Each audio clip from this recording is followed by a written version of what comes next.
I might just skip around because my old laptop is having issues. Chapter 11, Turning on the Light. Speaking of butterflies, I'm reminded of my story of signs and sevens. I was playing Texas Hold'em and was dealt a pair of sevens. The board flopped another seven. For a short magical minute, the noises of small talk and card shuffling vanished, and I was in a dimensional fog. The silence allowed a small voice to stand out in my mind, which said, "This means something." After receiving the sevens, I was taken out of the game, and for a brief period, also the game. My thinking mind was pondering what these sevens might mean. I was able to briefly stop thinking to ask and then instantly receive a specific answer. "You will get a phone call tomorrow and it will end with 777. Okay. I tried to dismiss it as a fluke and didn't think of it again until after I woke up and sat at my desk the next day. The business phone rang as if it were an alarm that suddenly alerted my mind and told me, "Here comes your sevens." I took the message from the caller and he rattled off his phone number. No sevens, I thought as he proceeded to give me a second contact number that ended in 777. Whoa, did that just happen? Was it just psychic or was it a sign? After the tears, it was amazing. I asked for proof and confirmation of this thing, this God. Silly me, as if this wasn't good enough, I still wanted more. If this was a sign, I wanted another, so I asked what my sign would be for tomorrow. Instantly, I received an answer that didn't come from my own internal voice. Butterfly. Okay, it didn't make any sense, especially since it was the middle of winter, but I didn't question it. It also left my mind until sitting at my desk the next day, and it was time to see this next sign. Ridiculously, anxiously, and curiously, I stood up to look out the snow-lined window. Nope, maybe I wasn't supposed to look for it.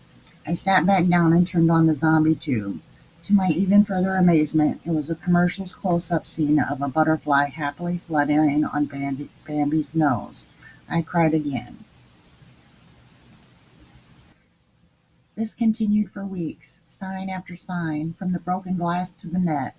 I even started writing them down the night before to show my skeptical husband that I wasn't crazy. He still was uninterested, so I reached out to my sister and asked her to try it. She did as I explained, but she never saw her cotton ball. I did. I received her sign. My husband had asked one of our children to bring a cotton ball that day, and it was before my sister had told me what her sign would be. 4:44 p.m.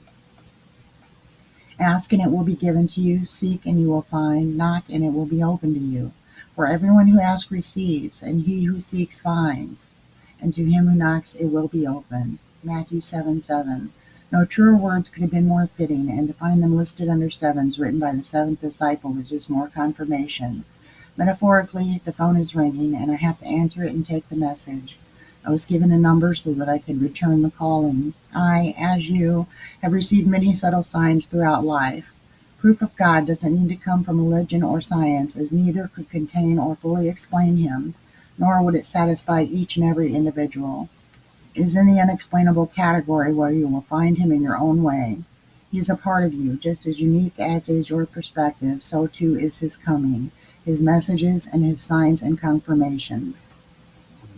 I say he for you, but is source the spirit of all, not both masculine and feminine? It's time for the great balancing.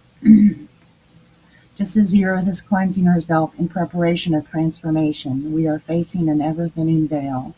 You have a choice now to continue to adorn the mask of sleep and service to self, or to open your eyes to the coming of heaven on earth. I've had many dreams, some of them prophetic and others as visitors and messages. Sometimes the visions would come before sleep as quick movie clips.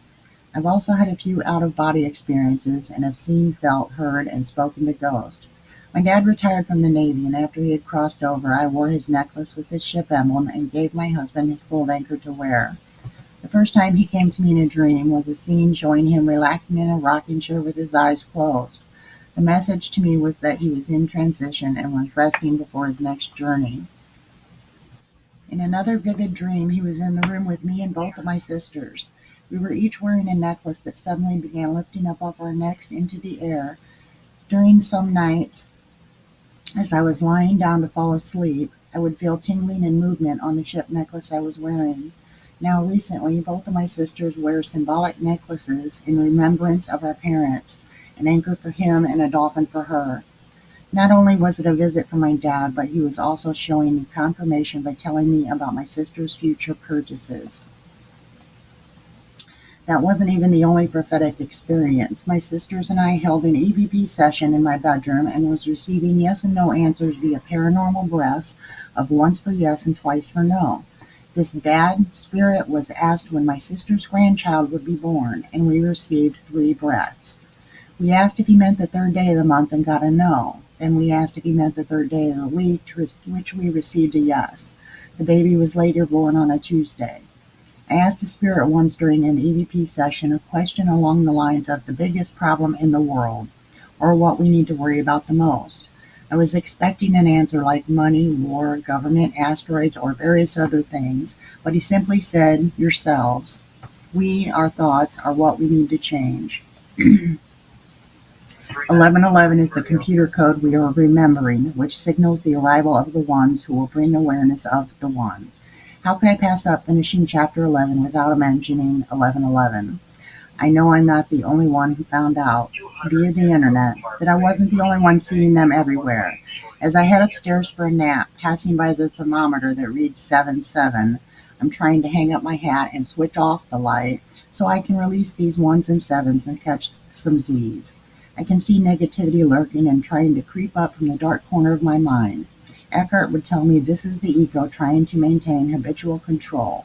So I'll try to meditate on the now to let this number's distractions pass. 5:55 p.m.